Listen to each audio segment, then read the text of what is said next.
4 Degrees to the Streets is designed to empower anyone curious about places and spaces, not just persons with professional degrees or backgrounds. Here we will cover a host of topics, including transportation, health, housing, and the environment through the lens of racism, classism, and sexism, and give listeners the tools they need to overcome institutional barriers.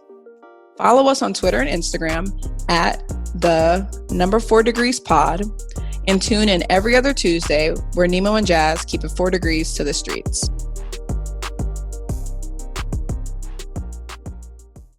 Hello, everybody. Welcome back to the 4 Degrees to the Streets podcast. We are recording episode 7. It is February 2nd. Happy Black History Month.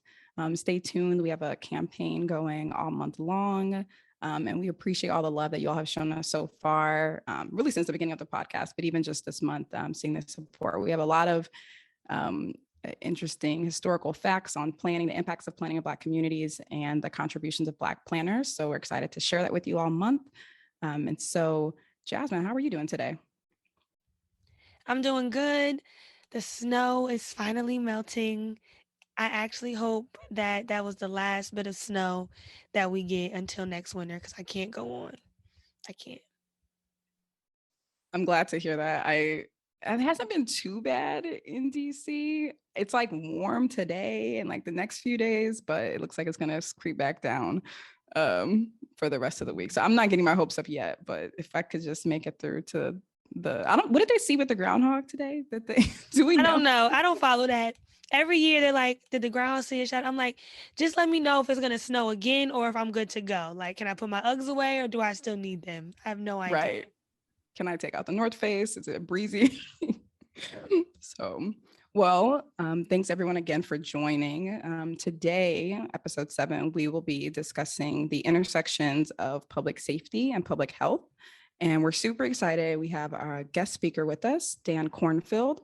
And I think Dan is actually our only second guest of the season. So we're super excited to have him here with us today. And we've recorded episodes in the past about enforcement as it relates to traffic safety and also mental health, how it relates to the built environment. And then we had an episode earlier this season on community engagement.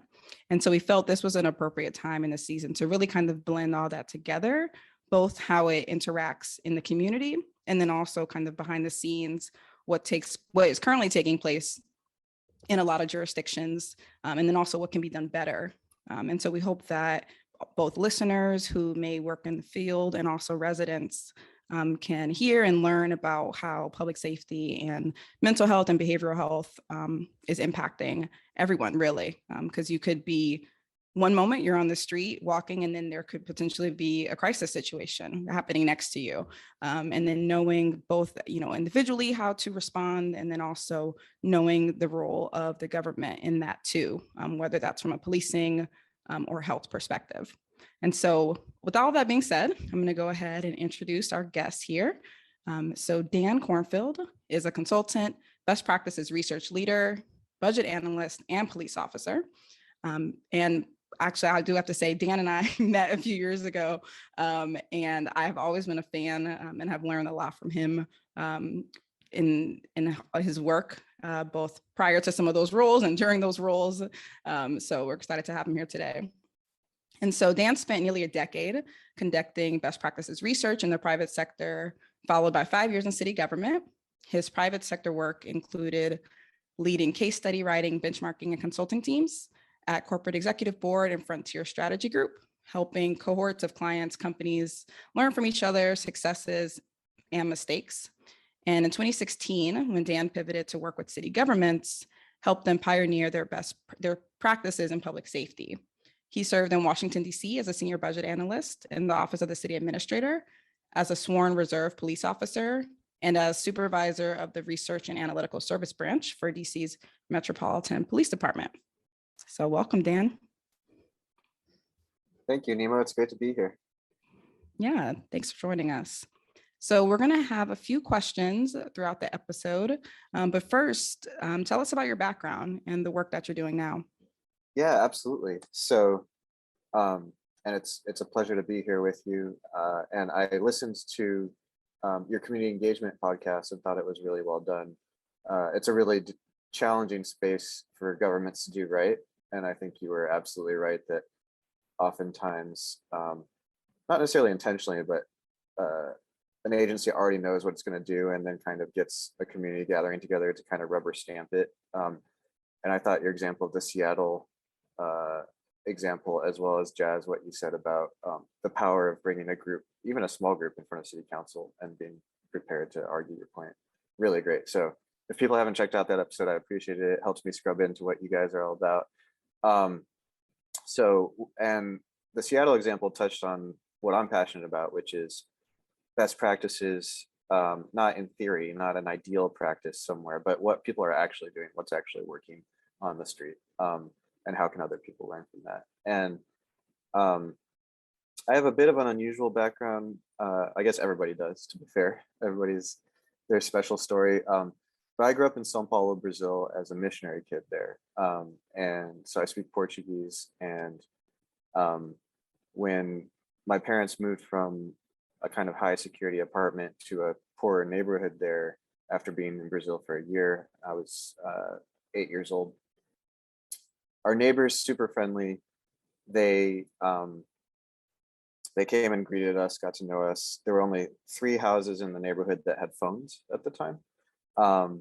And they said, "You're welcome to knock on the door and use our phone, but whatever you do, don't call the police.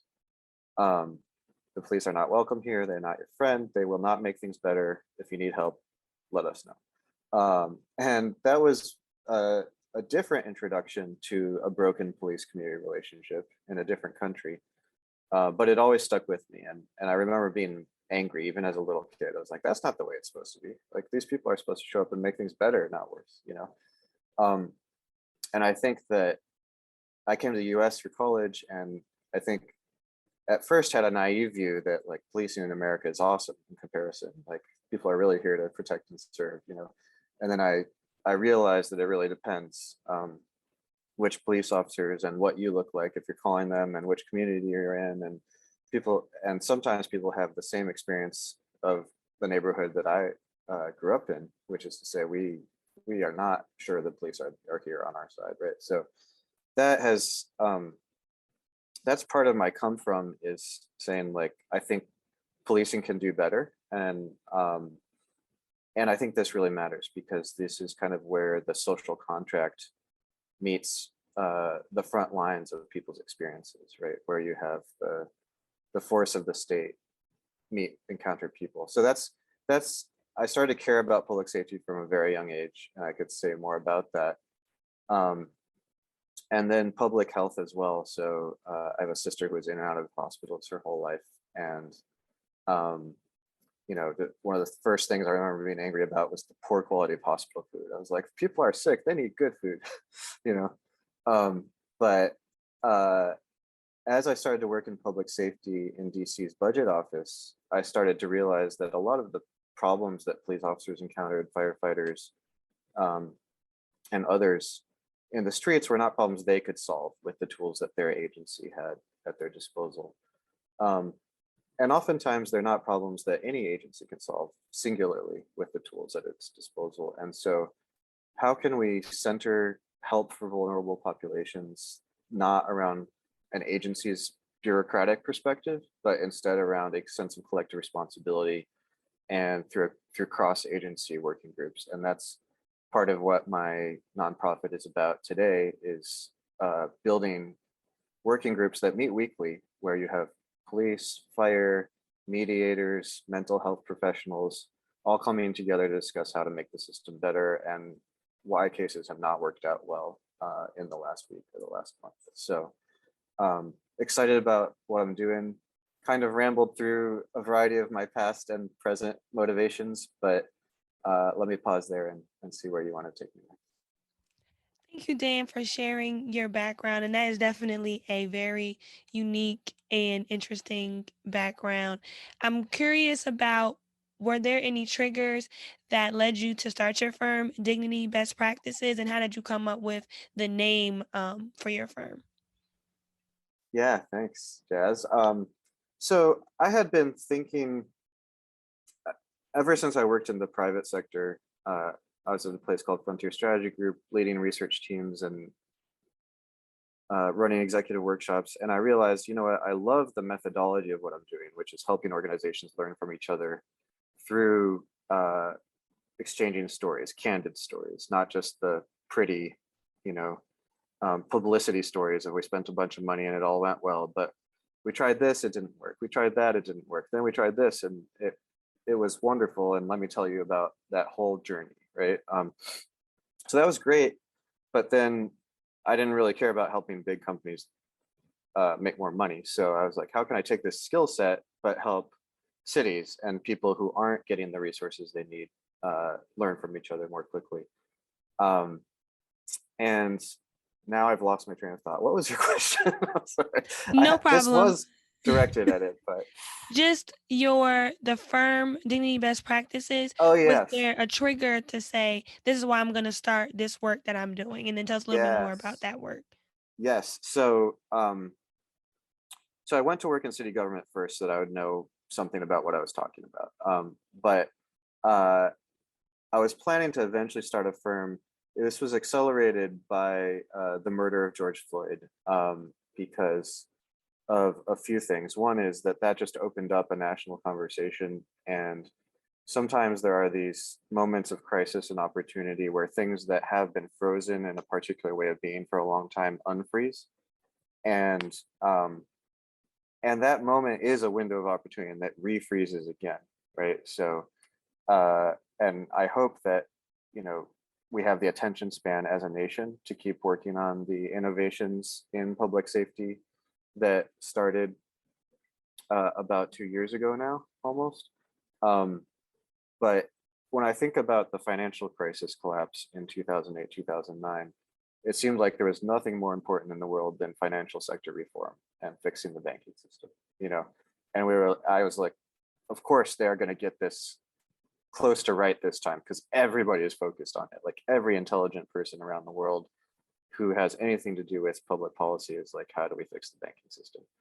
And 3 years later, we weren't thinking about that anymore. We weren't talking about it anymore as a nation or I mean, specialists still were, but it wasn't front and center in the national dialogue. So I was afraid that if I didn't launch now, that I wouldn't get a chance to be relevant in the conversations that I want to have, and things would refreeze before I got to be a part of it. So I quit my job at the police department and launched this nonprofit. And my fiance, then now my wife, was kind enough to say, if, you know, I know you have some savings, if you don't make any money for, you know, a year, we can float that and I'll support you and we'll get by. And she really believed in what I was doing. So that was awesome. I'm going to stick beside him. That's what she said. Yeah, No. exactly.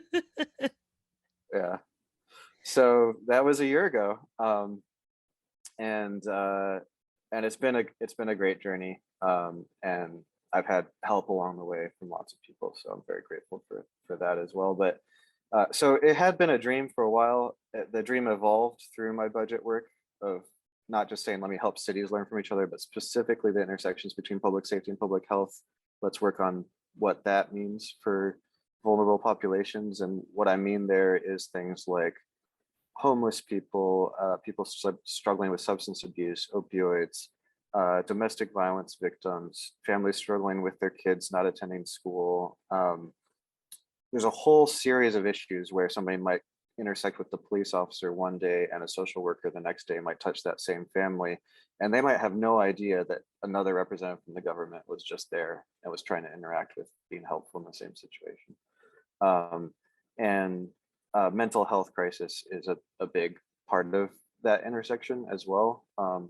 Even though maybe 4% of police calls get labeled as mental health calls, probably about 40% of police calls are related to some kind of mental health struggle, but they're being labeled as other things like disorderly conduct or investigate the trouble or person down, or, you know, but mental health is, you know, and it's not just in struggling communities, it's everybody, right? And I think we've gotten more attention to this in the pandemic, that anybody can suffer from a mental health crisis and go through a really rough time. So I think it's really important.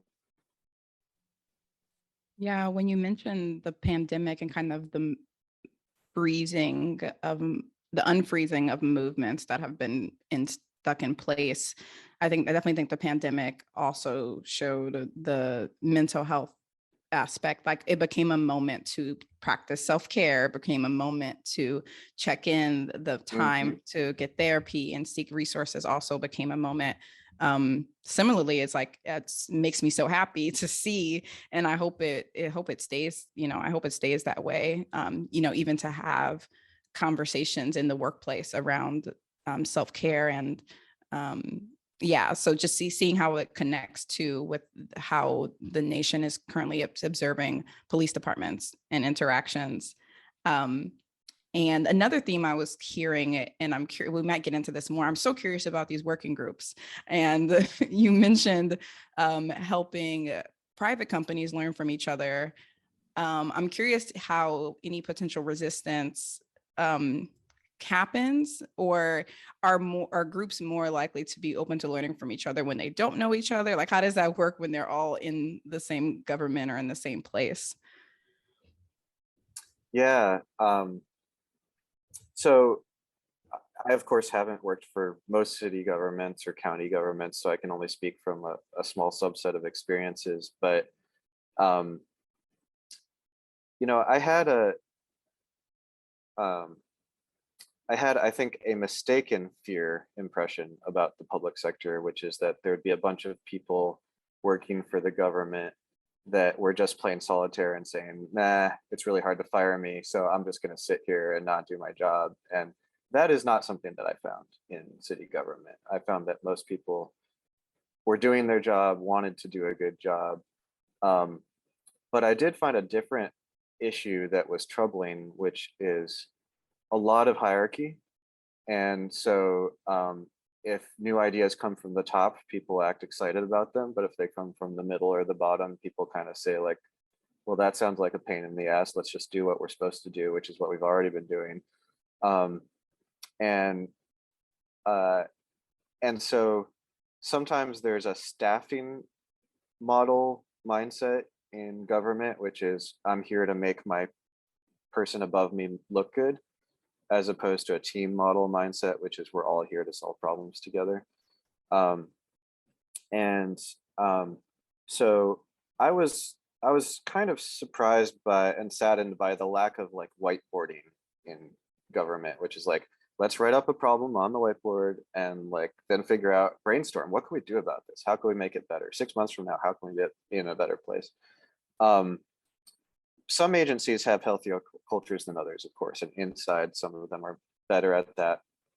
But when it came to convening work across agencies, a lot of the time I would talk to somebody inside an agency, they'd be like, well, that's not us. And it's not our job, and nor would it be appropriate for me to convene another agency and tell them that they're not doing their job well. Um, but so I think it works most effectively when somebody from a central government position does the convening, whether it's a city administrator's office or a county manager's office, or a deputy mayor or a deputy county administrative officer that oversees multiple agencies and can get with their counterpart even across the aisle. So you can get like a deputy mayor of public safety and a deputy mayor of public health to come together and say, we're going to work on this together. Then the agencies, I think, have the permission to say, yeah, we are supposed to be having this conversation. Um, and it can, and with the belief that it'll go somewhere, that there's going to be, people will be willing to spend money or change rules to make something really happen. Um, at the same time, I mean, if you just talk to the people in the front lines, whether it's a police officer or a trash collector or somebody at the DMV off hours, I mean, they're very friendly and they'll talk very candidly about things that have gotten better and should get better, but haven't yet, so it's not like people don't have these ideas, but I think oftentimes we haven't created a way for those ideas to come up to the decision makers in a way that they're taken seriously within city government. I think the the structure of funding also makes that a challenge, right? So every department has their own stream of funding sources, either that's from the revenue that they collect or from the proceeds that they're allocated in the budget process. And so this is my pot, and I'm going to do what I need to do with mine. And that's Mm-hmm. your part, social services. You're going to do what you need to do with yours. And that's your part, planning, and you're going to do what you need to do with yours. But if it's not a program that's already a shared line item between all the departments, then I see that it doesn't become that collaboration that we actually need. Yes. Yeah, there's a whole bunch of ways in which we naturally create silos, and budget is one of them, for sure. And I think there's also kind of a compliance mindset, which is the default in government. Like, my job is to not do my job, follow the rules, and not get in trouble, as opposed to make this work better this year than it worked last year. And it's understandable that a city, especially, or an agency that has sometimes been out of compliance or been the subject of losing lawsuits and so forth, would take that kind of defensive posture of like, let me just make sure I, keep my nose clean and keep my head down, and staying out of the news is great, but what you see in a more kind of entrepreneurial mindset in the business sector that I think we could use some in the government sector is, let me make good news, let me have these creative ideas and not just play defense, but play presence. How can my presence make a difference? And not to say that individuals don't try to do that, but I don't think the system is geared to empower those individuals oftentimes. So I think we are kind of approaching this, but what would you say are the current and emerging practices in public safety and behavioral health, and how some of those perceptions may be viewed from both the general public and law enforcement? Yeah. So, I mean, these are each huge realms. So I'm probably not going to do it justice to speak about all of the individual things going on in each realm. And I think there are exciting ways in which public safety is by itself trying to become better at public safety, and public health is by itself trying to become better at public health. But the intersections of the two, which is where I focus the most, I can say a little bit more about, which is for a long time, if you called 911, you could only get police or fire as an emergency response. And in most places, that's still true. But one of the big movements in the intersection between public safety and public health is to say, just like we expect that if somebody breaks into our house, we'll get a police response quickly if we pick up the phone. And we expect that if our house is on fire, we'll get a firefighter response quickly. And if I'm having a heart attack, I'll get an ambulance. So those three services are built into our expectations of the local service infrastructure. Let's add a fourth service, which is professional mental health aid in the case of a mental health emergency. And there is a new phone number coming online. You may have heard of it, 988. Nationally is going to be a new 3-digit number, just like 911, that you can dial for a mental health emergency, starting July 22nd of this year, if all goes well with implementation. However, I think it's going to take a long time to retrain people who are used to calling 911 to call 988. And so part of what I'm working on with local governments is, let's still create a connection from 911 to mental health call centers and mental health mobile crisis teams that are out in the field and can come to your house if invited to do so. Because 988 is great, but a lot of people are still going to go through 911, and that's still just going to get you a police officer, even if that's not what the best fit is for that kind of call. And I think that's a really exciting space, is to say, in the moment of an emergency, which could be someone who's contemplating suicide, it could be someone who has experienced a huge loss, like their spouse died and they're just not eating or sleeping, and now they're starting to hallucinate because they're not taking care of themselves. Um, it could be, uh, a single father whose teenage son is like breaking things in the house and he doesn't know how to control his son. Um, there are lots of situations where today we call the police, but having someone show up with a gun and in body armor isn't necessarily the signal that immediately soothes things and helps. And the other thing, and some police officers are great at this, don't get me wrong. I've seen police officers be amazing in crisis situations, very personable. Um, but police officers have a lot of calls on their board. So you're really only supposed to stay at a call, it depends on the call, but maybe 20 minutes and then move on because you've got another call to go to and another call. And if you really want to help someone in crisis, it starts with relationship.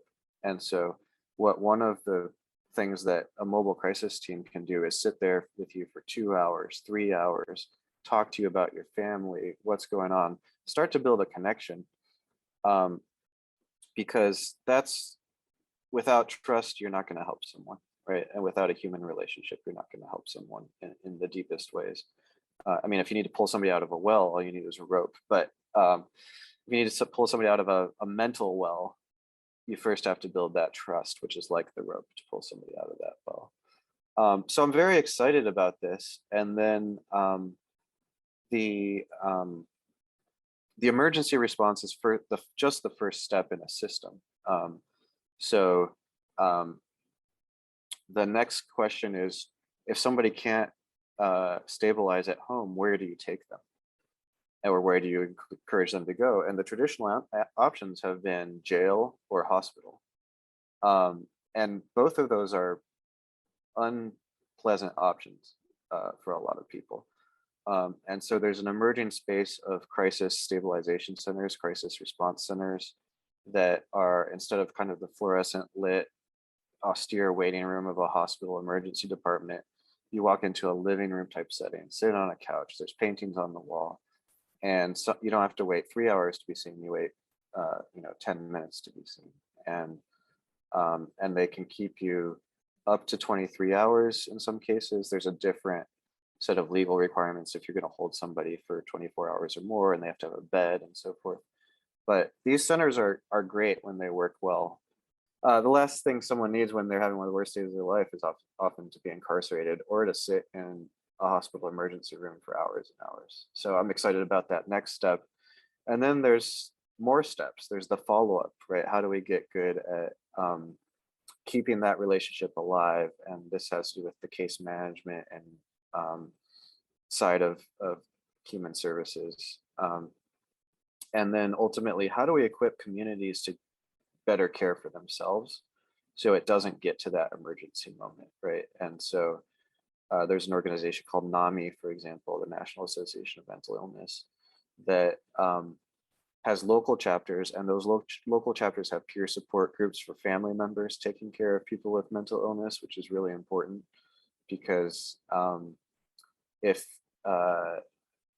you've ever taken care of somebody with an illness of any sort, whether it's a mental illness or a different kind of illness, it's taxing for the caretaker, not just for the sick person, right? And if that lasts a long time, that person can be taken out of the loop because they burn out, and then that support is gone, and then you get a crisis situation. So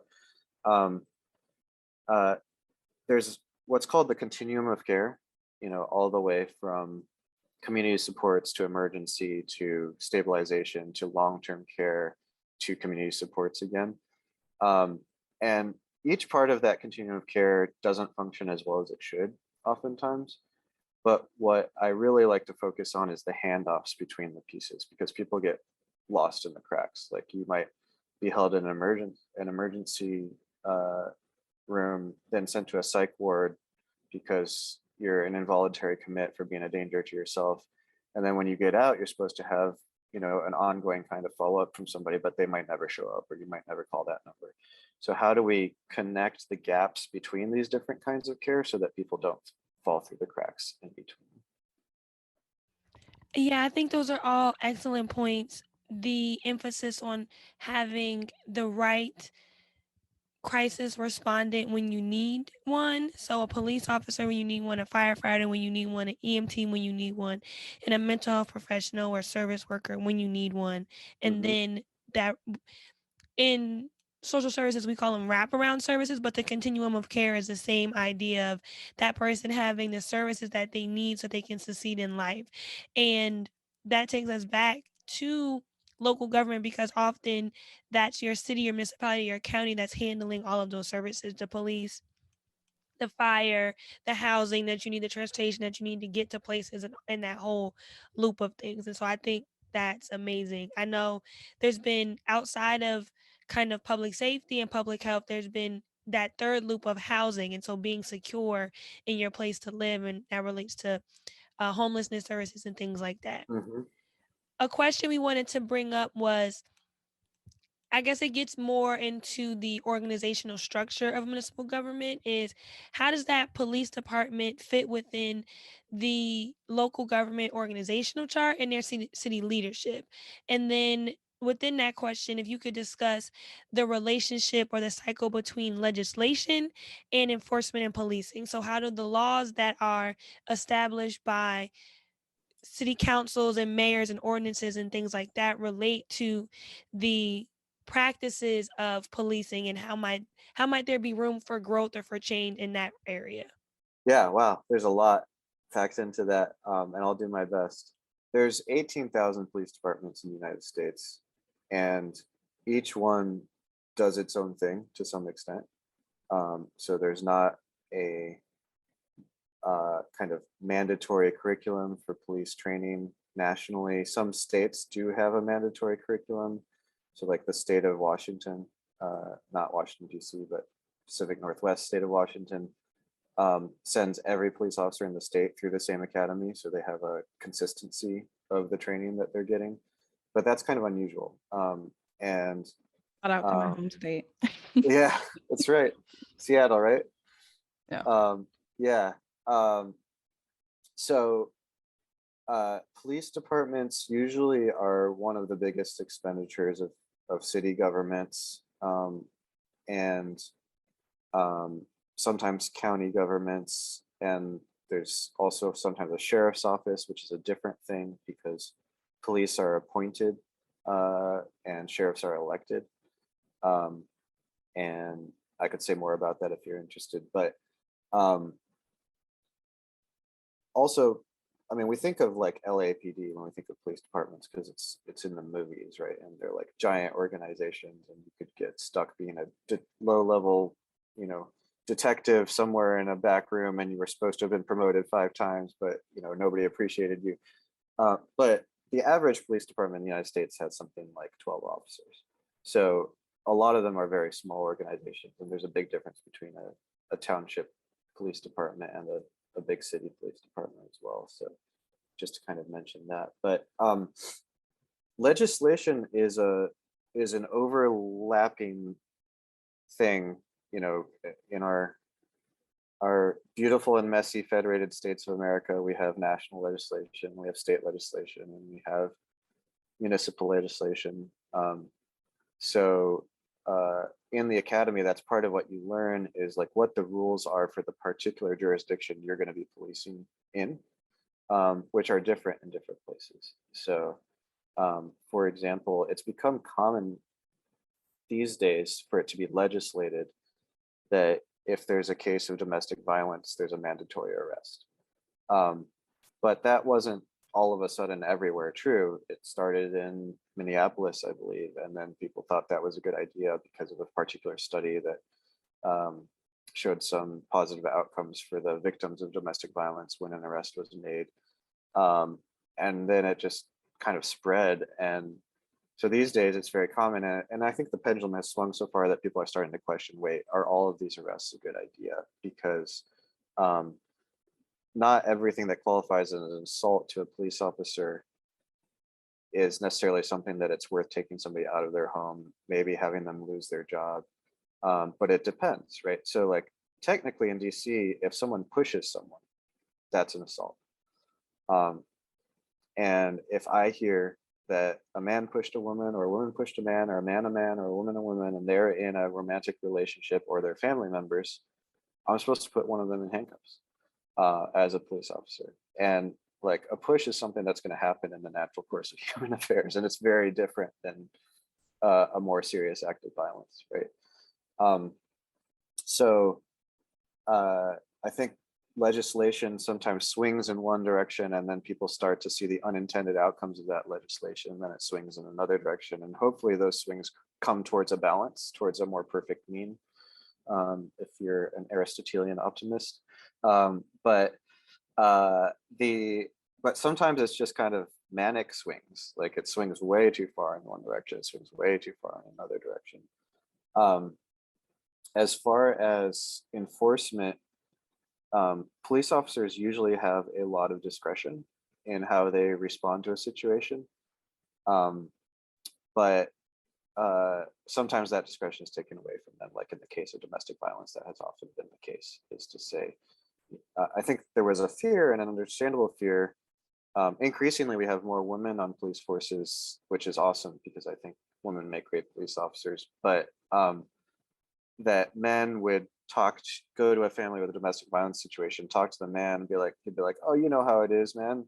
And be like, oh yeah, like she, my wife's really annoying too sometimes, or something. And then they would let it go. And that's terrible, right? You do not want sexism to be mixing with a domestic violence affair and then it not being enforced in the way that it should be taken seriously. But the cure sometimes is not necessarily worse than the disease, but creates its own problems in terms of taking judgment away. There was actually one of the results of the police reform in Washington, D.C., where I live, in July of 2020, was to take away the requirement that police officers make an arrest if they see a crime committed, which had been in the legislation, a requirement in DC locally. That was, a local legislation. And that I think is positive, because I can tell you, an easy example is like the war on drugs isn't always good for anybody, for example, right?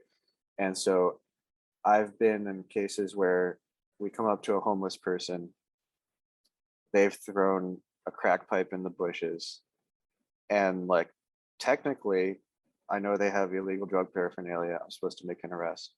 And it's even harder for officers with body worn cameras these days to say, like, actually, I'm not going to make that arrest because everything's caught on camera, right? So I've seen police officers fish the crack pipe out from outside of camera view, step on it, throw it in the trash can, and then kind of say, I don't think anything happened here. And that's a compassionate response, but it's better if that's not an illegal compassionate response. And so I appreciate that. I actually didn't personally appreciate every aspect of the reform legislation, but I appreciated that aspect of it because it did say a one-size-fits-all response to enforcement can lead us to a darker place sometimes than people exercising compassion. Thank you for that. And really for those examples for listeners to visualize what it looks like on the ground. And that the one size fits all in the historical views of what is deemed to be a criminal and not is not always perfect. I know in DC as well, I think a lot of parts of the criminal code hadn't been updated in over 100 years. Mm-hmm. And that recently got through, I think a few months ago. And so, and I know a lot of other, and you mentioned the diversity in police departments, but I think, and correct me if I'm wrong, a lot of what's deemed to be criminal did come from kind of a centralized text or example or body of work in the past.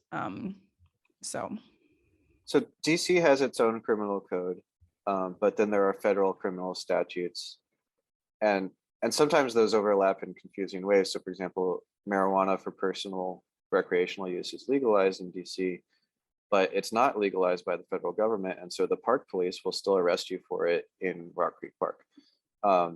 And so sometimes you have these overlapping differences of what the criminal code is locally versus federally, which is interesting. Now that's just an interesting point. Mhm. Because that gets into, I know you talked briefly about sheriff being an elected official and police officers um being hired or appointed. And so then that also gets into I think DC is a particularly interesting case because of the different layers of police presence. You have the Capitol Police, you have DC Police, and then there's another police realm. And so, whereas in a regular town that's not a district, you just have your sheriff's office, your county police, your local police department, and like your state troopers. But that does bring up a good point of certain things are legal in at one level and then not legal at another level. And so officers at different levels can make different arrest or enforce things in a different way. And that's what we kind of, when we talk about the relationship, that's kind of what we mean. It's like, And when it comes to another layer of enforcement is also what the prosecutors will do, right? Because there's the whole level of who gets arrested for what, which is a police decision. And then there's the prosecutors who decide whether to take it to court or just let people out or plea bargain or what. And that's a whole nother layer of different judgment being exercised, which is also different from place to place in terms of what people, you have things going on in big cities where people are like, that's not worth our time, just let them out. And if that were to happen in a small community that hasn't seen any crime for a little while, they'd be like, oh, right, we're going to throw the book at them. This person's going to jail for a long time for the same exact activity. So it's not even in how it's treated in different places.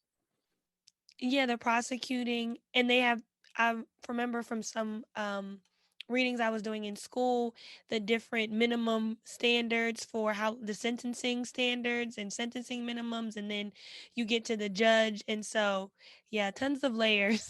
Mm-hmm. But I think that relationship between the public health and the public safety is an important one to always bring up. Like, are we doing more harm than good? Uh, I always think about a homeless person and them having what appears to be like an episode, and right, and someone feeling uncomfortable in that situation, making that person feel uncomfortable and dialing 911, and the officer coming, and this person very well may just need mental health attention, like some type of services, but them being arrested because their experience was distracting or inconvenient or made me feel unsafe. And Mm-hmm. so, yeah, I really want those wraparound services to continue, because and then I feel as a person of color, I'm always very nervous. And this goes to your earlier point about calling the police, because I'm like, I Mm-hmm. don't want this situation to escalate. I'm afraid that just because like, and sometimes I might deal with something that really makes me uncomfortable, but I don't want the situation to then result in harm for another person who just made me feel uncomfortable. And so Mm. I don't think that's a good thing. Like, I don't think that's how society should work. That actually reminds me of um, another exciting space, I think, in the intersections of public health and public safety, which is the understanding of child and adolescent and early adult brain development. And increasingly, police departments are having trainings for their officers about adolescent brain development so that they understand why teenagers are acting certain ways and don't just blame them individually the same way that they would blame a 35-year-old if they were acting that way, which is interesting. And creating empathy for how the fight flight response is geared to, like, sometimes people will run from the police and you're like, well, they must be doing something really wrong. And you're like, no, they're just scared, or they just think it'd be funny to run in front of their friends. And like that can create a really bad situation if police don't say, like, wait a second, did I actually see them have a weapon? Did I actually see them? Am I just making a bunch of assumptions here based on the behavior that I'm seeing? And so I think that's another exciting space because a lot of the unfortunate interactions between police in the community happen with young people as well. Yeah, is that the prefrontal cortex Mm-hmm. that doesn't get developed until you're 25? Yeah, that's very related to it. Yeah. Okay. I was like, as someone who recently had their prefrontal cortex developed, I can definitely understand. I'm like, why did I do that? But that's really, I didn't know that piece in terms of the education and training and awareness of like, and I can imagine an officer may come on the scene and they don't necessarily know the age of the person, but kind of extending more grace in terms of the danger that is actually being posed, or the actual perception of a young person and how they would feel and how they would respond. So that's really interesting to hear. And kind of to really sum it all up, I think there's been so much great information that has been shared. And so if someone's listening and they're moved and motivated and riled up, and I'm curious, what would you tell them? What can they do to learn more? And if they want to influence their local town, county, state government, and like you said, most departments are only 12 officers, so perhaps their reach may actually be different than a reach of a big city. What would you tell them to do to research and potentially influence their local jurisdictions? Yeah. I mean, I loved your community engagement podcast talked about doing the research, finding the forums. If you're in a forum where you don't feel like your voice is getting heard, go a step up, like find that person's boss, sometime, or find a different forum, because usually you can make your voice heard. Don't just get stuck with somebody who's ignoring you. But I would also say, like, consider careers in public service. I think it's a really exciting time right now to be in this space. And it's not easy work. It's not for everybody, but if whatever your skill set is, cities can use you. If you're good at math, go change things through the budget world or whatever. But if you don't want to be behind a computer, go out in the field, be a social worker, knock on people's doors, do better than we have in the past, or be an HR person and help us pay the social workers more. Everything connects, right? Social workers burn out. It's a burnout job, and it doesn't have to be. How can we make it a more sustainable job? Consider being a police officer, honestly. If you really don't like the way that police do their job, consider being a police officer, because if everybody who doesn't like it doesn't join that profession, you're left with only the people who do it the other way. I would say do your public engagement, but also consider public service. Be the change you want to see in the world. I like that, Dan. Thank you. Yeah. Nimo, do you have any takeaways from today's episode? Yeah, I think the biggest one is partially in the name of Dan's nonprofit. And so that's the relationship building, and then the dignity piece of how do we view our fellow neighbor who's on the street, or our fellow human on the street. We don't even have to, it doesn't even have to be a town we reside in. And what level of grace can we extend, whether we are working in a profession where we can change it or on an individual and community level. I think the things that we're talking about in this podcast episode are conversations that also need to happen around family tables, around holidays, and need to happen with friends. I know I correct my friends a lot. We've seen, I almost feel like recently in the news, around a lot of people who have chosen to take their life. And and people will often say, oh, did you hear this person committed suicide?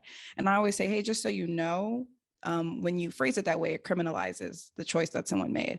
And a lot of times people will ask me, like, really? I didn't know that. And I'm like, well, I'm just telling you, just so you know, this is a better way to frame it. And so that's like a little small part I can do on a day-to-day basis to change the narrative of how we view things. And so I would just encourage everyone to really do the same and do the education and share with people. That's great. That's great. And thank you for having me. And also coming back to one of your big themes as a podcast, public safety and public health are very local issues, right? So getting involved with saying, how is it working here, is as or more important than saying, how is it working in theory in the nation? So inform yourself about what parts are working well that you can be proud of in your locality, and say thank you to the people that have done a good job there, because people get discouraged. But then also be a voice that doesn't give up, saying this part could be better. And I just I'm really pleased that you're reaching out to listeners who are not necessarily already in the public policy space, but are kind of adjacent and curious, because I think that we could use their passion and their brains, and whether it's as an engaged citizen or something more professionalized down the road. I know, and thank you, Dan.